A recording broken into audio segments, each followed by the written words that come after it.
Can you hear us?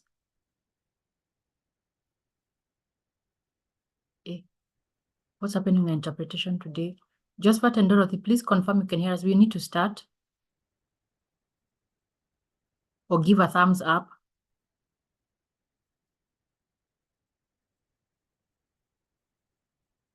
Hello, Josephat.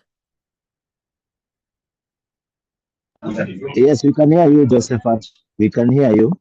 I cannot. Dorothy? He's on the other channel. So if we go to the English one, is it the English or the French You need to one? go to the Portuguese. Okay. Josephat, please confirm.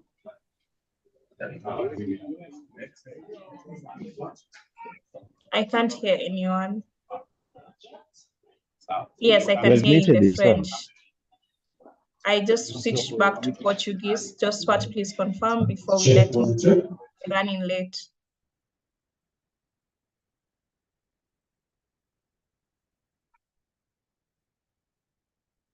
I think Lillian, we can just start as we wait. Let's start, yeah, let's start. Because I can see him unmuting and I can't hear him. Okay, Let's we have proceed 31 kindly. people. We can proceed. Egan, you can Yeah. start. Let me share the sound.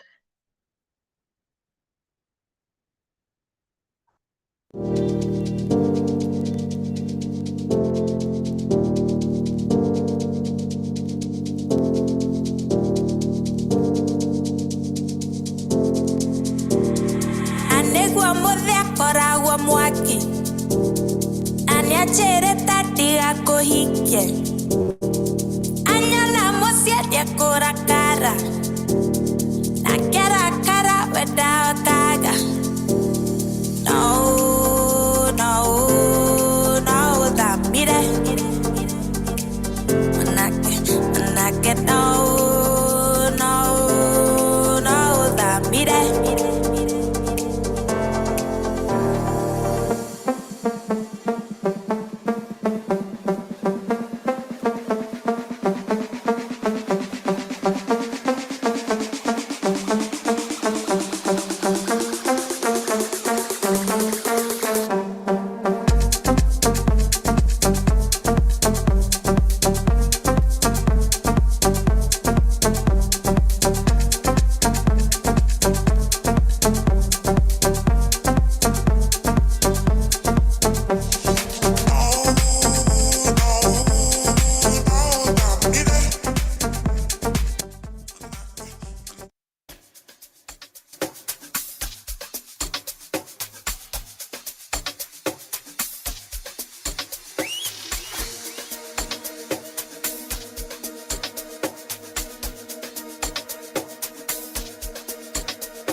It's the kids, baby.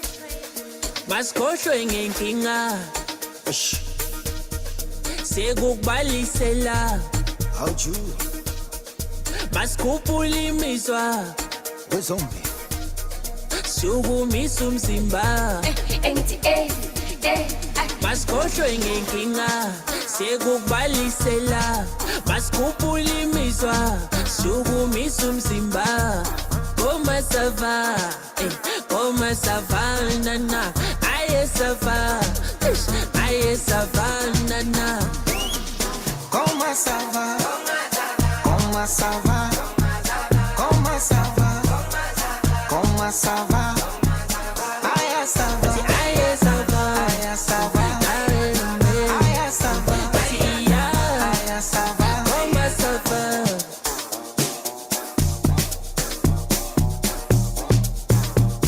Zombie, easy, you just be buggy.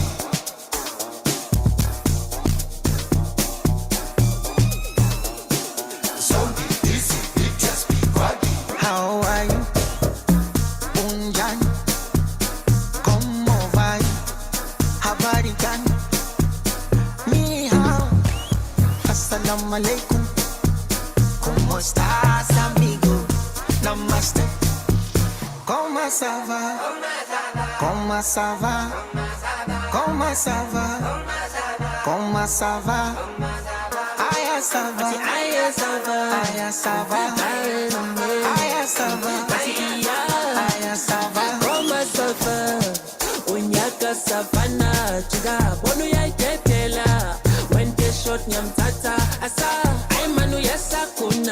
ngathi ngamshaya ngephathaphatha athi khoma safanana mina ngisithandela isitenso ma masikhohlwe ngenkinga sekubhalisela masikhuphula imizwa siukumisa umzimba Kuforcing ujinga, sikutaka kwenda, yani nikujiumiza. Thank you very much, Sharon, for the lovely music. Thank you very much for that. Good afternoon, everybody. Good afternoon, everybody. So today I'm joining you from I have two separate heads, but welcome to today's session.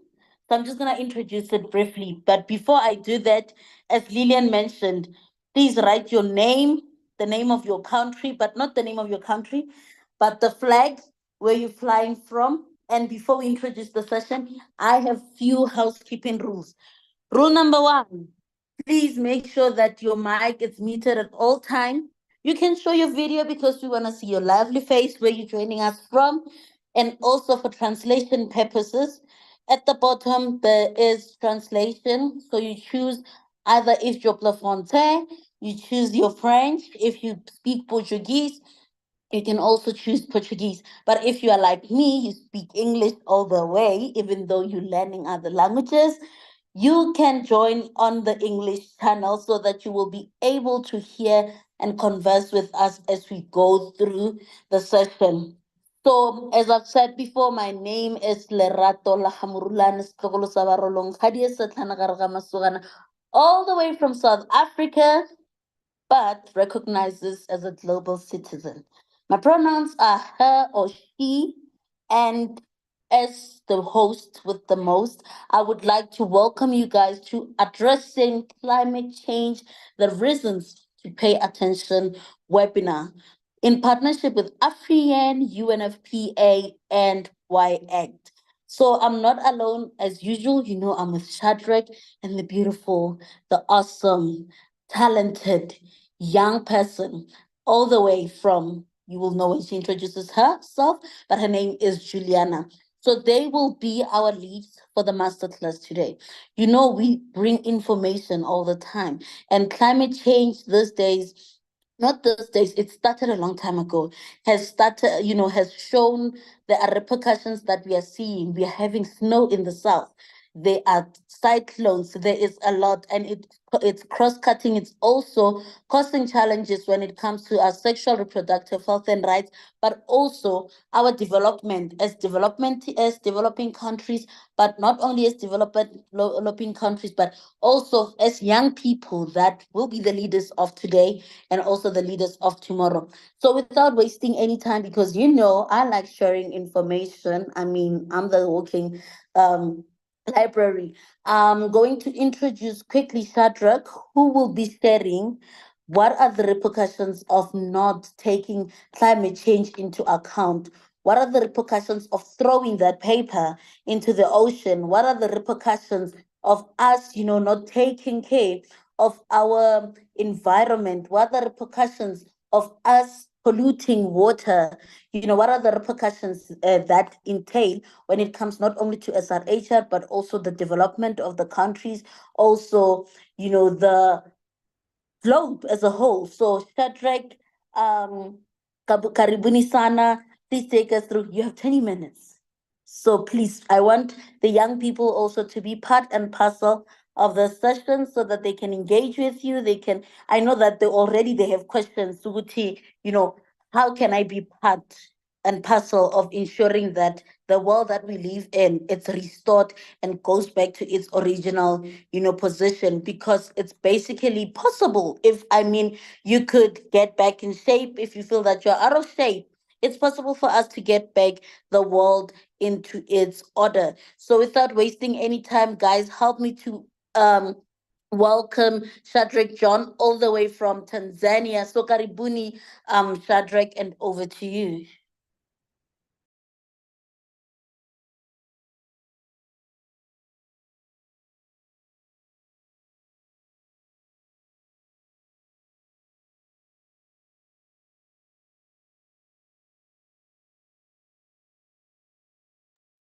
Shadrach? Is he online? Because from my side, I can't hear him. Yes. Now it's okay. It's okay. I got an access to the microphone. So greeting everybody. My name is Shadrack John Msuya, and I'm from Tanzania. I'm working with Salama Foundations together with the different young people platforms, where together we created many programs in relation to the comprehensive sexuality education and climate change programs here in Tanzania. But for the purpose of the today masterclass, I just want to acknowledge to the participant of this masterclass that, you know, we can't separate climate change and sexual and reproductive health because they are closely connected, especially to the country where we are residing, in sub-Saharan African countries, where we see some kind of the events like drought, floods, or heat waves. Both of these kind of the climate challenge issues affect our daily lives. We experience issues related to food insecurity, access of health services and health care. So this, you can see, if these are the issues that most of the times, if we talk about the climate change and sexual and reproductive health, those services sometimes affect us to get connected with, for example, issues related to family planning. When there is a floods or drought, issues related to this, you can experience this kind of the service cannot be accessed easily. So saying that in very brief, how young people can effectively raise awareness on climate change. One of the issues that we think is, as we know, we have AI generations. Social media campaign and digital activism cannot be inevitable because right now most of the information will be available on the social media. Hence, when we talk about the climate change and its effect to sexual and reproductive health, we can meet majority of the young people in the social media, but also even to the radio or community radios, where most of the parents and other young people, friends who are residing in the rural place can also access this kind of information. Other important things that young people can effectively raise awareness on climate change, it including the community engagement, whereby you can see through our community, young people in the community can fully participate or collaborating in the initiative related to tree plantings and the other things like that, or provide some kind of education themselves, or in peer education, where this kind of the peer education can help to share some kind of the experience and lessons, and even can participate in planting trees or educating themselves about the challenge related to climate change, and they can take action.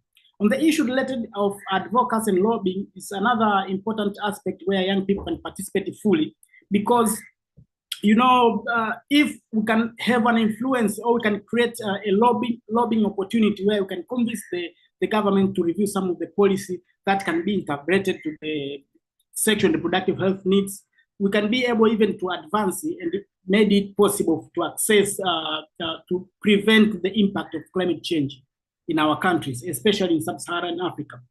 We can't forget the issue related to storytelling and art, because, you know, arts can bring message, you can educate masses in a very short way, but in a very innovative way. We can take an example in Tanzania, where we have some kind of a group of entertainment where they use traditional dance to address mass about the impact of climate change and how young people in the community can address it or can prevent the impact by planting trees. So you can see they run different campaigning, writing some kind of a great song that also help community and the youth in general to address this kind of the challenges, to have some kind of the behavior change programs. But also we can have some kind of issue related to entrepreneurship and the green innovations. This kind of the green innovation, we can trace as an example from the country like Rwanda and Burundi, where they set some kind of a resource to the youth who can be able to design and innovate products that are friendly to environment, and they can generate some kind of the resource and the profit. Issue related to renewable energy, recycling, and sustainable agriculture is one of the programs that Rwanda is doing well with this kind of the approach, where even sub-Saharan African can opt and it can be wealthy when it comes to sexual and reproductive health needs.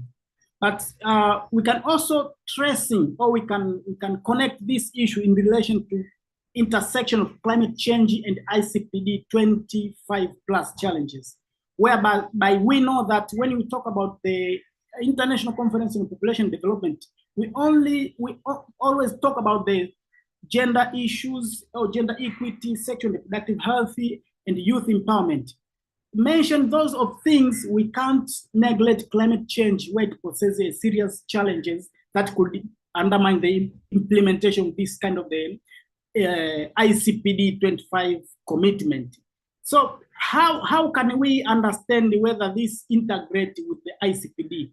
Because in ICPD, we always talk about the sexual and reproductive health, whereby issues related to extreme weather events like floods, drought, can disrupt healthy services and make it harder for women and young people to access family planning, maternal health care, and contraception. But also, when there is other countries, due to some impact of climate change, they experience some kind of the food insecurity due to drought and lack of rainfall. So you can see this kind of the challenge contribute to the risk related to malnutrition or during pregnancy or child complications. So you can see these are the impact, all of these are the impact and the complication of the climate change in relation to sexual and reproductive health. When we talk about the gender inequality and the vulnerability to climate shock, when we make it connection, we can see that we usually experience issues related to gender-based violences due to lack of access, quality, and water. As we know that because of climate change, some regions lack access to clean and safe water. Even young girls or women took a lot of time fetching this kind of water in the long distance infrastructure. So due to this, during the fetch for water, you can see they experience different kind of the violence.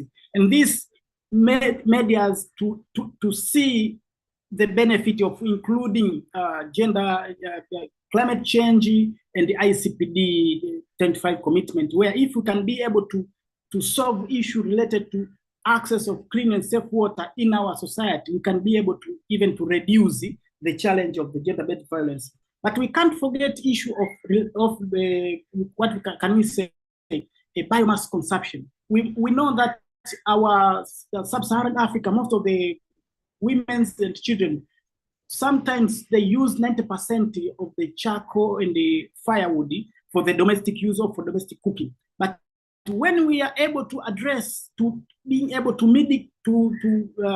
mitigate this kind of the challenge that we are experiencing, if we introduce some kind of the friendly cooking stoves or machines that will reduce the consumption of biomass, we can even help to contribute to the healthy and the healthy life of this kind of the generation that we are talking right now as am I speaking.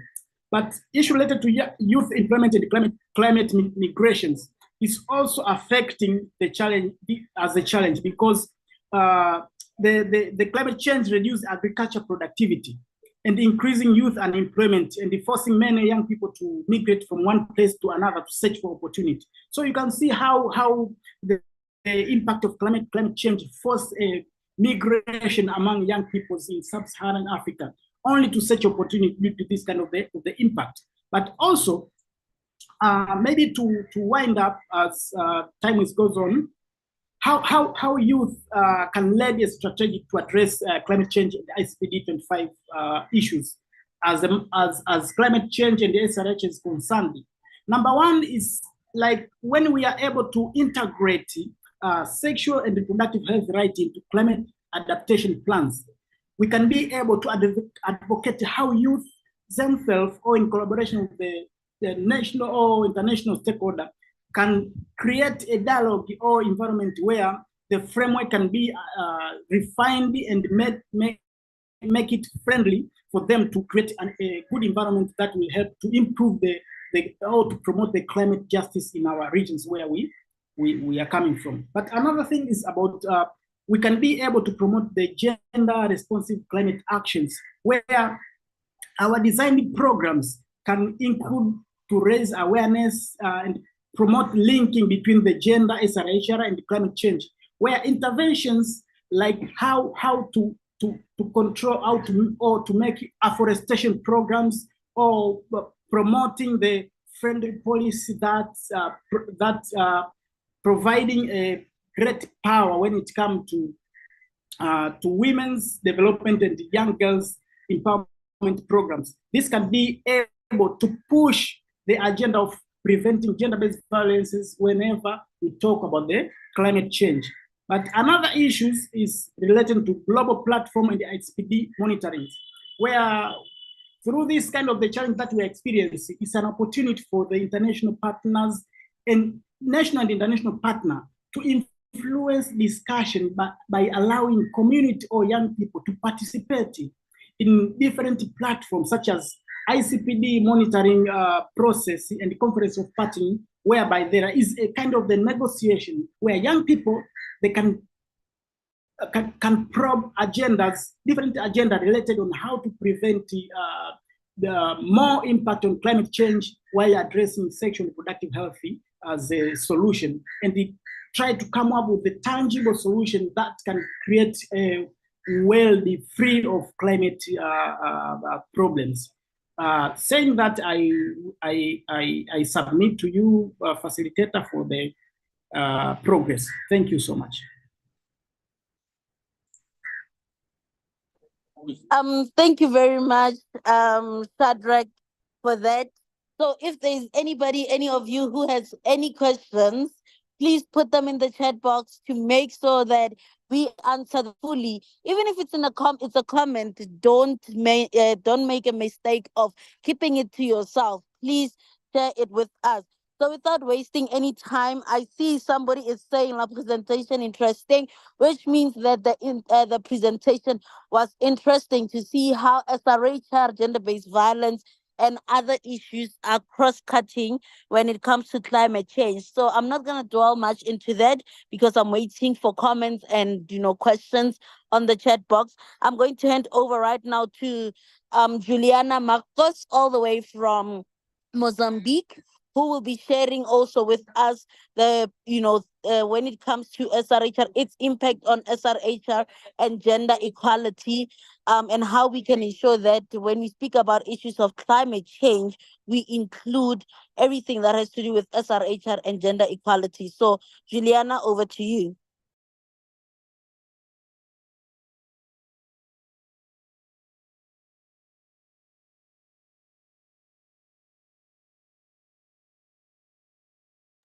Juliana?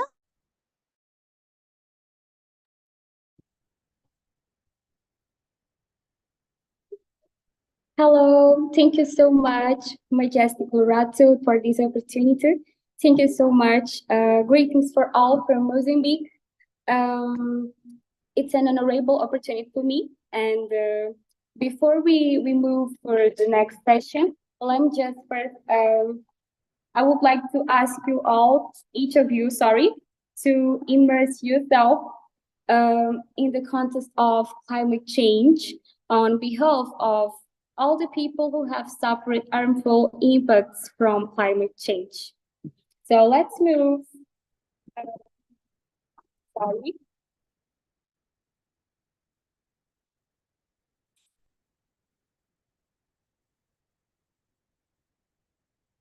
Why it is crucial to address these impacts in order to guarantee climate justice and gender equality. Climate change is reshaping social and environmental realities around the world, with more intense impacts in developing countries such as Mozambique. Ranked in 60th most vulnerable country and 176 in terms of readiness to deal with this challenge, according to the Antigain, Mozambique is susceptible to cyclones, floods, and droughts, which directly affect social infrastructure.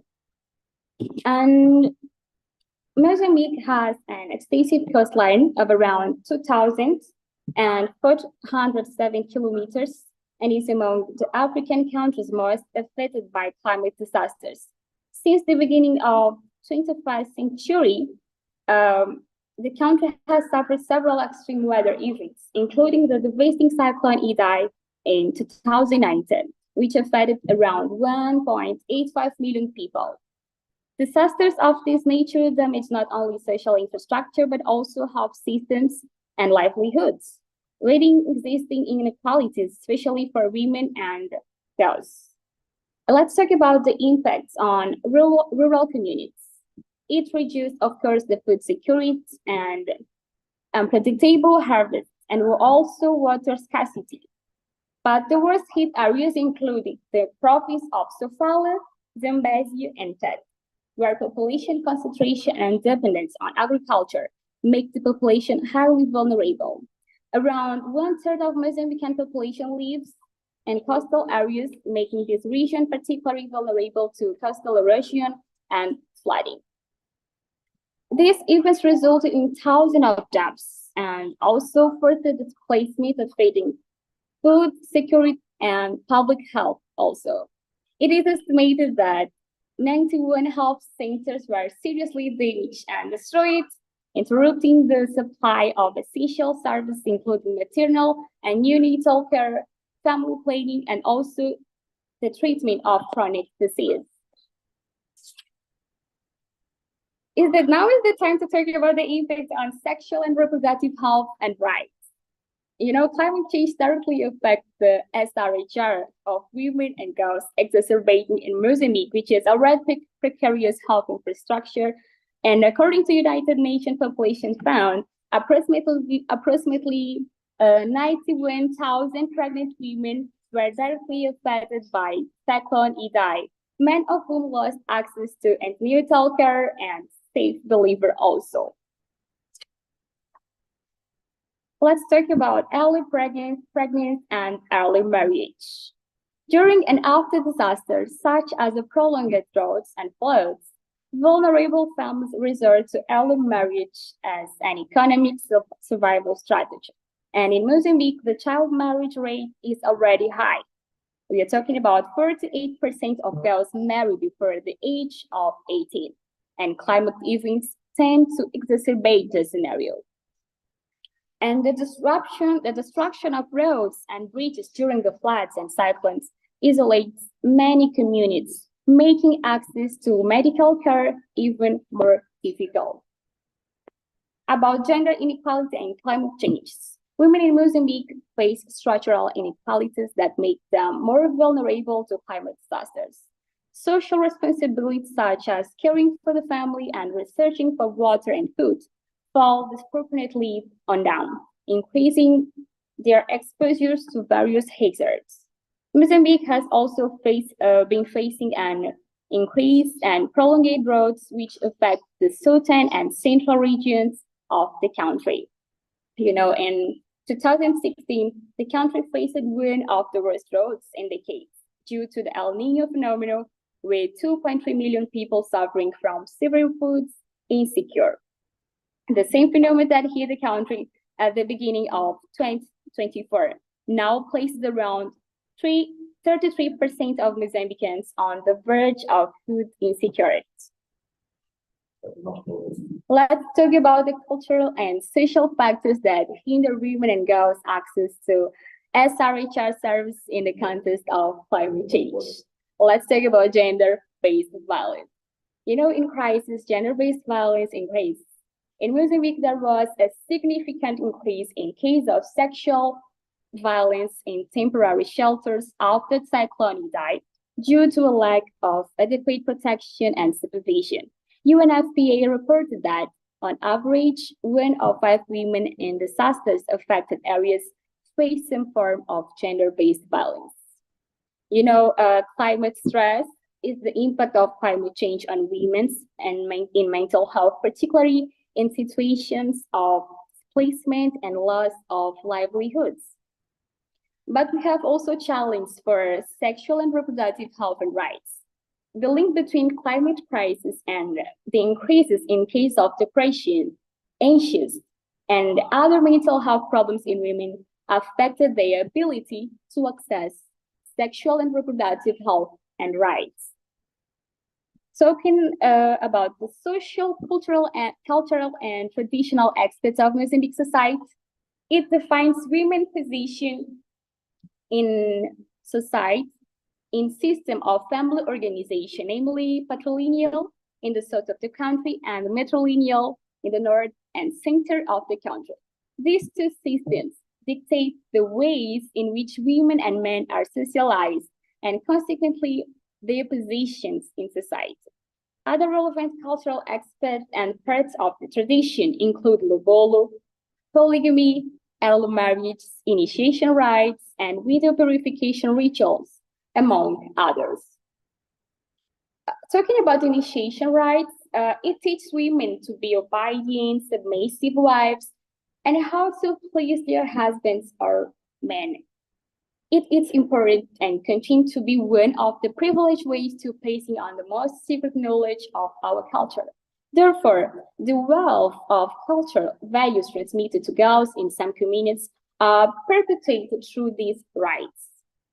But it also should be noted that despite being important, essential, and the main way of passing from childhood, female initiation rites fails during the period in which they are performed because they instruct girls between the ages of 12 and 16 on how to seduce and have pleasurable relationships with men, instruction that believed to encourage the initiation of sexual relations, behaviors that lead to early marriage, early pregnancy, premature marriage, contracting sexual transmitted infections, among other evils.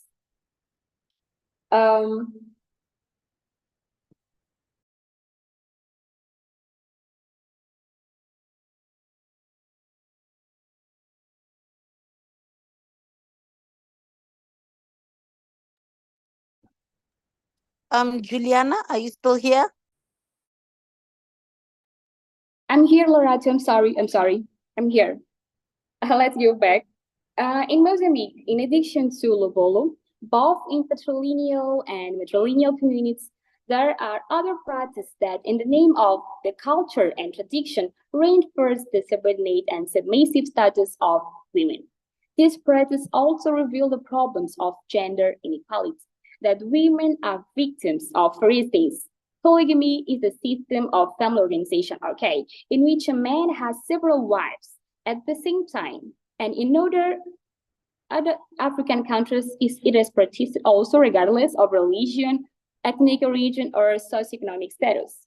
But women who are part of a relationship in which they are not single are often unemployed and consequently do not have the economic power to meet their daily health needs, which include food to digest, antiretrovirals, and well as transportation from home to health unit, to take the medication, and to be seen by medical staff, evidencing their dependence.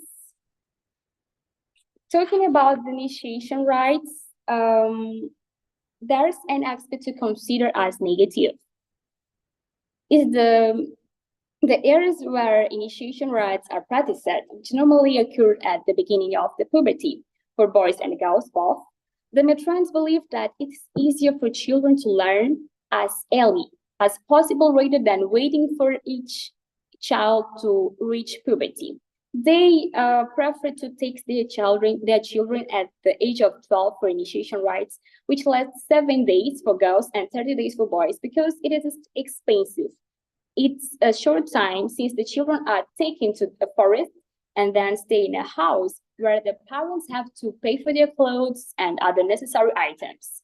And because they use some sharp objects, they are exposed to various infections, diseases, since they are not sterilized then, and there are cases of deaths, unfortunately, because of this.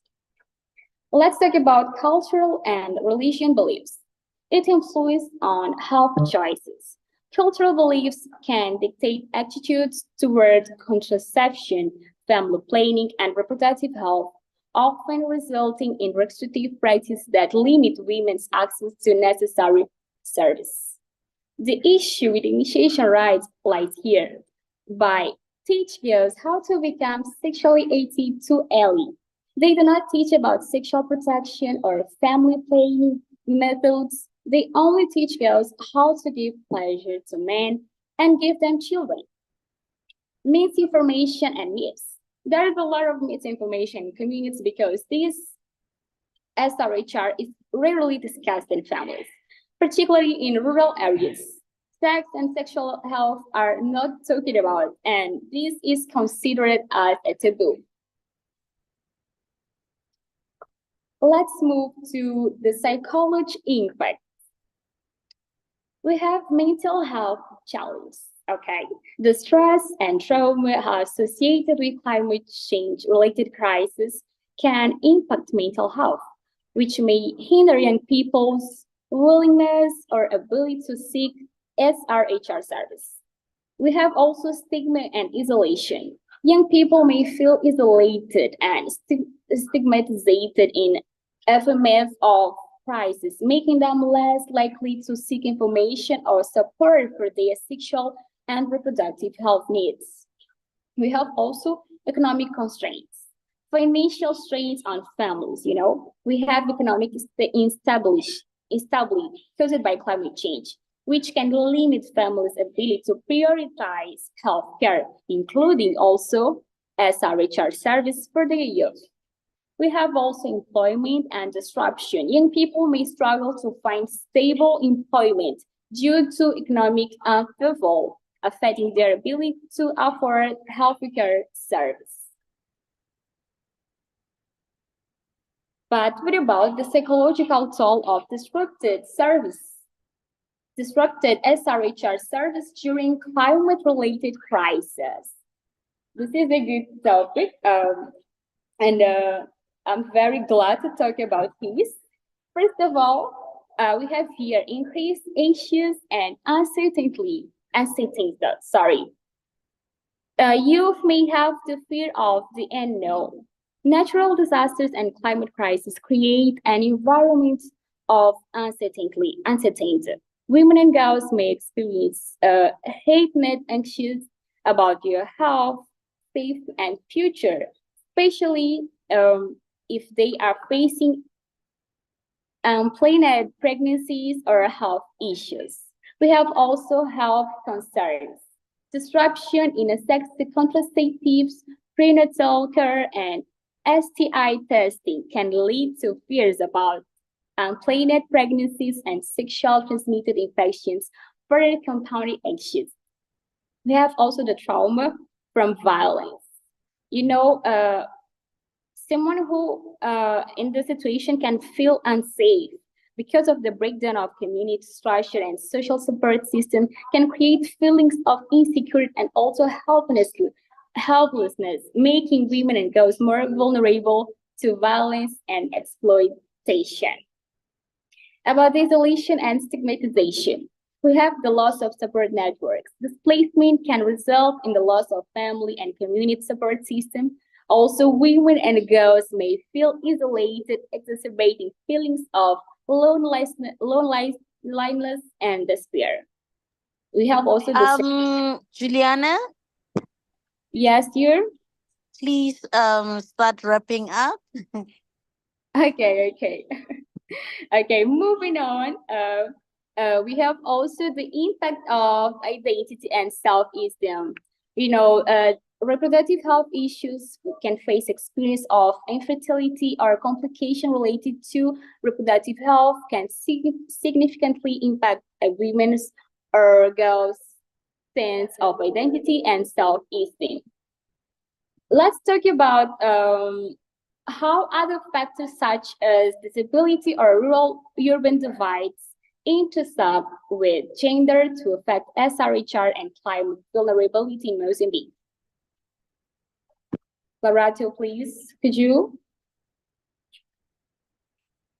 move to the next? Thank you so much, Sharon. We have here economic and social aspects. Economic disparities between urban and rural areas also increase women's vulnerability. Many women in rural areas depend on subsistence farming, which limits their economic options and financial independence. We have also intersectionality and climate vulnerability and women with disabilities.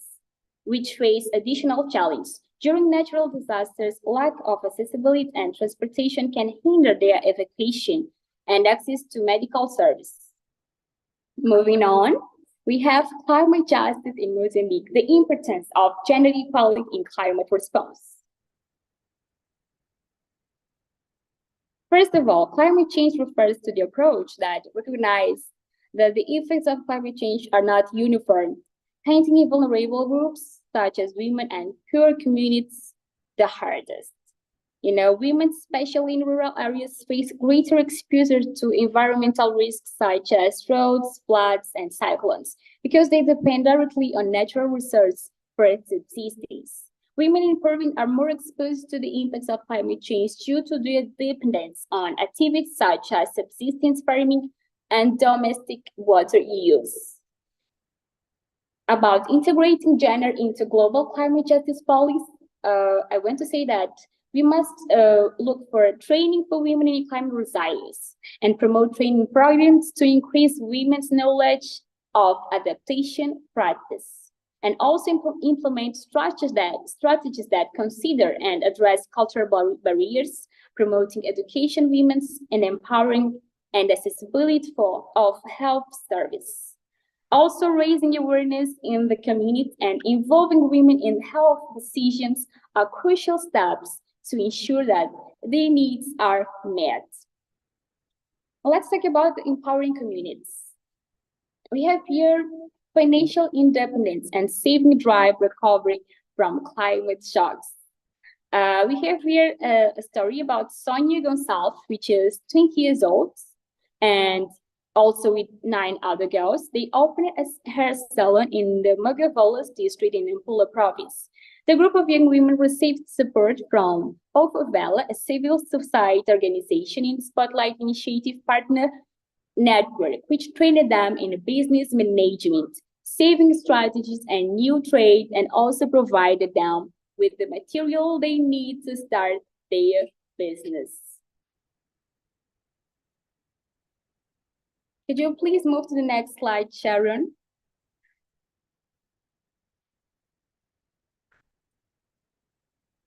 Yes, we have also the example. No, the other one, the last one, please.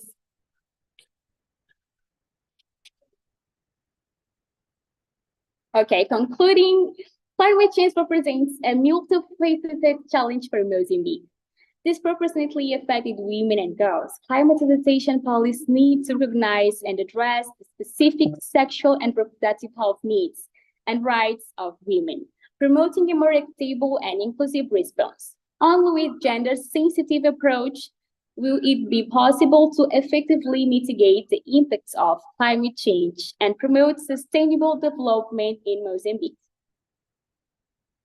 Thank you so much. Obrigada, Juliana, for your lovely presentation.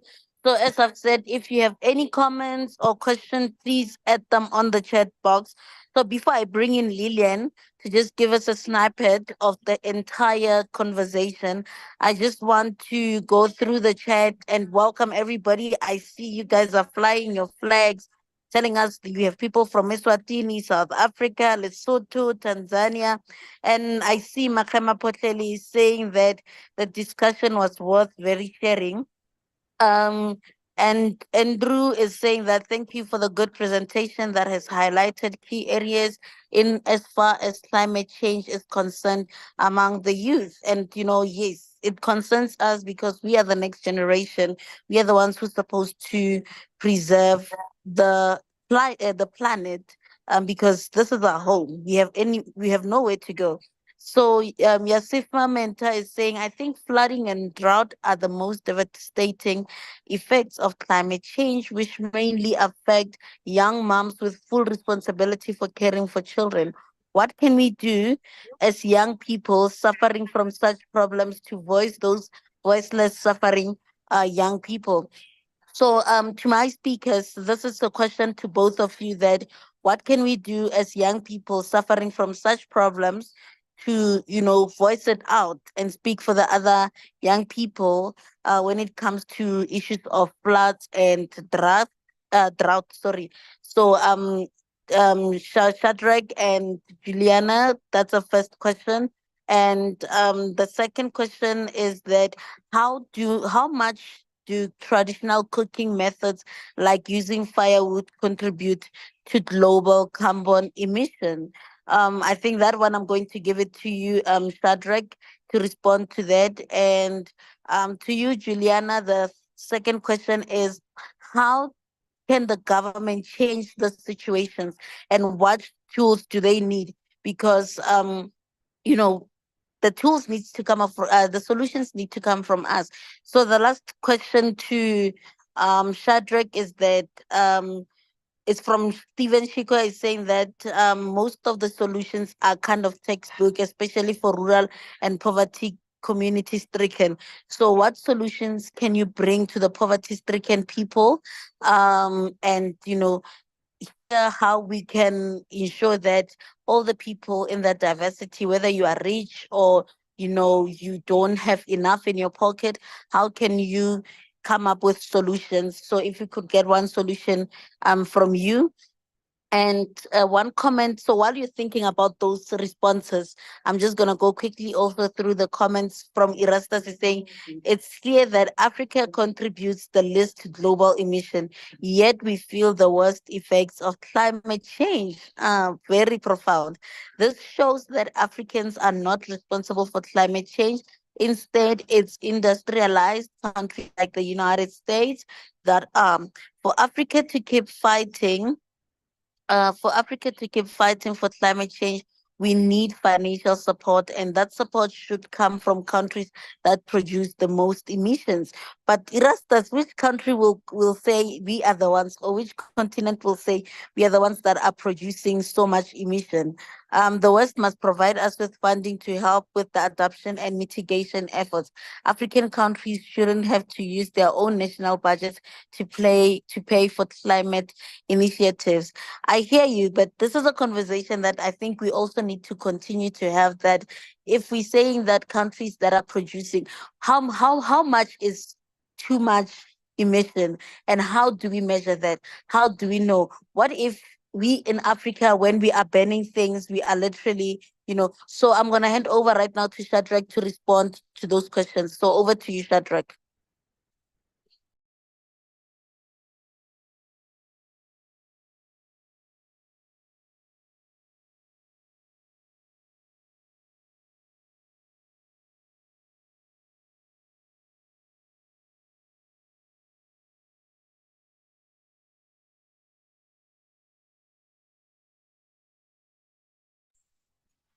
Okay, thank you so much for the wonderful presentation to my previous facilitators and the presenter. But I congratulate all the participants who raised a serious question concerning this kind of the challenge that we are experiencing, how we can address. So before going far from the question that was addressed, in my presentation, I explained some of the regional challenges related to climate change. One is water scarcity and stress. As we all understand that drought is increasing, rainfalls decreasing, and the weather pattern affect our water availability. Another challenge that I was explaining is about yes, agriculture vulnerability. We have been experiencing lack of rainfalls, and that's led to lack of availability of the economic opportunity in relation to the agriculture product, but also energy insecurity, which is some kind of hydropower. Major source of in our regions energies is hydropower, where issue related to maternal issue and the complication, especially in rural areas, healthy center is also characterized by the energy insecurity. That's why you can see even infant rate is very high due to this kind of the energy insecurity. So let's come back to the question that have been asked by many participants. In sub-Saharan Africa, biomass is mainly form of wood and charcoal or crop residing in the animal dung. It's primary energy sources. But having this, we can't say automatically that we don't pollute, or at least we have low impact when it comes to climate impact. We are not the one who creating the problems. But let me say something. You know, when we talk about the biomass, we talk about the deforestation and the land degradation. Where we cut down the trees. You know, in our African country right now, we are running to be a developed countries where most of the construction activities are taking place. You see, so during this kind of the deforestation and land degradation, we pollute, we create problems where forests that were available to absorb the carbon dioxide are not available. So we can see that we contribute to that because deforestation releases carbon into the atmosphere and contributing increasing emissions. That's the challenge that we experience. But I can share with you some of the examples from Tanzania. I'm not sure about in your rural areas where issues related to air pollution and health impact risk a human being in terms of their life. For example, in lake zone regions in Tanzania, where majority of our grandmother and fathers and even children were consuming a lot of biomass consumption, means like charcoal and firewood. And later on, they realized they get some kind of the respiratory disease, especially among those women and children. But after our grandmother was experienced on the issue of red eyes. And at that times, we saw that majority of the youth or community thought that those grandmother were witchcraft. Hence, they took personal action by attacking them and killing them. So you can see how the impact of climate change cost the life of the many African people, especially our mother, our father, our brothers. So saying that we can't say that maybe Africa or sub-Saharan Africa doesn't contribute much when it comes to carbon emissions. It depends on the quantity of what we consume. We are less industrialized, but we produce or we destroy our planet. Hence, if we don't consume or we don't have a lot of industry, we can't say that stay silence because we are the one who are being affected and we are responsible to restore. And even each country had been decided or had been requested to create some kind of a country data to say what do they want when it comes to promoting the climate justice. So each country are required to write down. So for example, the country of Tanzania, one of the climate determinant indicator in Tanzania is afforestation, where whatever on what we pollute or at what level, we are supposed to prevent the impact of climate change that will destroy our life. When it comes to ICPD 2025, we have been talking issue related to sexual and reproductive health. We need a healthcare center. We need to access such kind of the food security where we can control malnutrition issues. We want to prevent gender-based violence. We want to increase the accessibility of clean and safe water in our villages. So when we act responsiveness or we act sensitively and culture, we can be able to use our mind and transform our society. Then we can promote what we say climate justice, and hence we can be able to access the comprehensive sexuality education and information. And also we can prevent gender-based violence. We can promote also gender equality. Yes, thank you so much. Asante sana.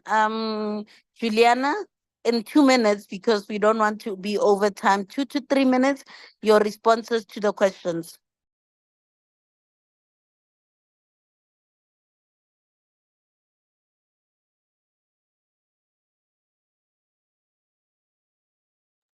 Juliana, your mic is muted.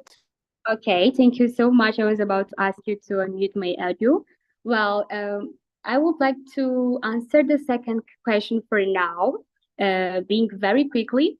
I think the government should choose to bring more trained health technicians and peer educators to the resettlement centers to intervene in humanitarian actions, also focus on the sexual health of young people. It should also choose to seek to value strengthening initiatives and financing for community initiatives that can be renewable, and resilient to climate change. Thank you so much. Thank you very much, even though you avoided other questions, but Asilapo, we are not there. Definitely you About guys, you'll get your Leratu? answers. Hello? I would like to leave my email on the comment section so that I can answer any question related to my section anytime. Can I? Okay. Yes, you can. And also you will definitely for the participants, you will also receive the answers through the through our socials. Sharon and myself and the team, we will definitely post them. But I'm gonna go through also through the comments because I can see there's more comments from Ikunji. He is saying that war and armed conflicts contribute significantly to climate change. They also reduce access to sexual reproductive health and rights. And I fully agree with you, because if there is conflict, then you will not go, to access because you are scared for your life. Doreen is saying, thank you for the best presentation. Ikunji is also saying, again, thank you for the wonderful session. Baraka Kato from Kenya is saying, it's time that young people are also taking the lead in environmental protection. And I fully agree with you. It's our job to do that. Sometimes we are the ones violating the rules, taking the front line to blaming impacts of climate changes. It should firstly has to start with us, to ensure that our environment is well protected and sustainably maintained. As I've said, Baraka, I couldn't agree more with you. We are the ones that need to be responsible for making sure that the planet is sustained and clean. So wait, let's see. Martin is saying, okay, the difficulties. He's saying that climate change is for the government to fund climate initiative programs, as well as provide mass education to its citizens on importance of protection. So, I like all your points, but I don't want us to be over time. So with that said, I'm going to say we need to ensure that, when we speak about issues of climate change, we don't forget to speak about gender-based violence. And, if we don't take care of our planet, we are going to have issues with food security. We are going to have issues with gender-based violence.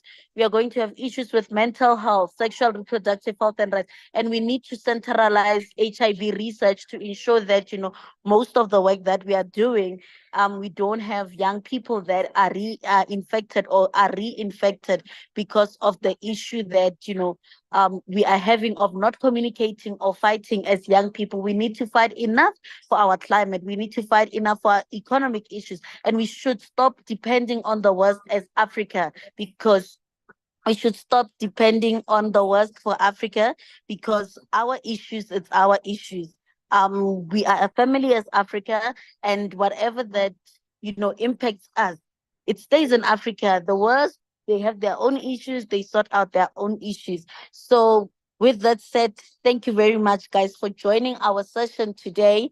For those who left their questions, we will definitely answer them. Stay tuned for there is another session that is coming up, obviously, because us, we like sharing information. We also have a podcast up on our social media pages. Please make sure that you do have a look at it, you do listen to it, and we also have other engagements that are happening. So make sure that you follow the Youth Power Hub at all times. So with that said, my message to you as young people, as a young person, it's that we as young people, we should continue amplifying our advocacy work. We should continue advocating for our issues, but coming up with local solutions. Thank you very much, Tatenda, merci beaucoup, obrigada, galeboja, nyabonga, asante sana, zikomo kwamberi, for having you guys here. It has been lovely. See you guys online. Goodbye, everybody.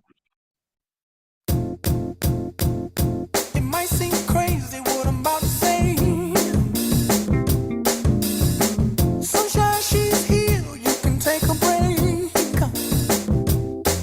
I'm a